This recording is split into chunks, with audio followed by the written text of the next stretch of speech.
እና ሀባይቢ ይሄ ደግሞ ባለፈው ዋጋውን በደንብ አድርጌ እነግራችኋለሁ ምናምን ብዬ ነበር፣ አልተሳሳትኩም። ያው 2250 ብር ነው። 2300ም ይሸጣል። ያው እንዲያመጣጡ ገበያ ነው እላችኋለሁ።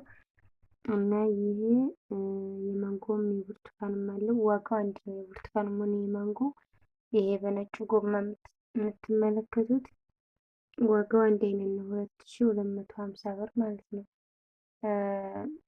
ማንጎም በብርቱካኑም ዋጋው አንድ ነው። መጠኑም አንድ ነው። ከዛ ደግሞ በእነዚህ ያሉ 1100 ዋጋቸው። ይሄ ለጊዜው ማንጎ ነው። ኢንሻአላ ከፈለጋችሁ ያው ዘዙቱትም አለ፣ ሁሉም ነገር አለ እላችኋለሁ። ያው ለእናንተ ለማሳየት እኔ ሁሉንም ይዤ ለመምጣት ትንሽ መንገድ ስለሚርቅ ነው። እዛ ዘይት ደግሞ ወደፊት እየፈረጠጠ ነው። 1700 ብር ነበር መክረም ያልኳችሁ። አሁን ደግሞ 1750 ብር ነው።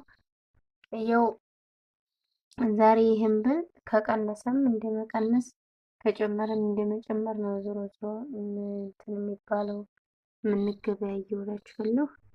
ያለው ነገር ይሄ ነው። ማሻአላህ አሲሩ አሪፍ ነው። እንደኔ ግን ይሄ ትልልቁ ይህንንም ካላችሁ ይህንንም ዞሮ እንደ ቤተሰብ መጠን ነው።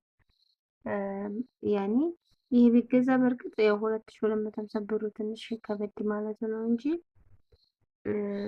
ይጠቅማል። ወደፊትም ከረመዳን በኋላም ራሱ ያኔ መጠቀም ይቻላል እላችኋለሁ። ከገበያ ውለው ሲመለሱ ምናምን ጊዜ ይሆናል። አሲሩ ዞሮ አይከፋም እላችኋለሁ። ያው ግን ደግሞ እንደ አቅማችሁ ይሄንን ከፈለጋችሁ 1100 ቱቱ ደግሞ በ450 አለ።